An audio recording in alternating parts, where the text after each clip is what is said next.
আমাদের প্রিয় নবী সাল্লাল্লাহু আলাইহি সাল্লামের দাম্পত্য জীবনে কিন্তু টুনটান সমস্যা হয়েছে। আপনারা মনে করতে পারেন নবী সাল্লাল্লাহু আলাইহি সাল্লামের ঘর, ওনার স্ত্রীগণ সাহাবী, তারা উম্মুল মুমিনিন আমাদের মা, এত মর্যাদাবান মানুষ তারা, তাদের আবার ঝামেলা হয়েছে। ভাই দাম্পত্য জীবনে টুকটাক সমস্যা তাদেরও হয়েছে।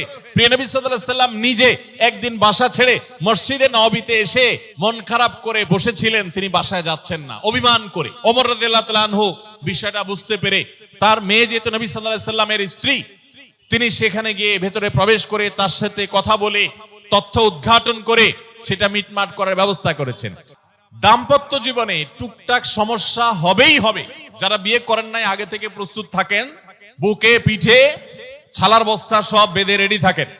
দাম্পত্য জীবনে যদি স্বামী স্ত্রী উভয়ে যদি ধৈর্যশীল না হয়, সবরকারী না হয়, হুটহাট রিয়াকশন করে ফেলে, কখনো দাম্পত্য জীবনে সুখী হওয়া সম্ভব নয়।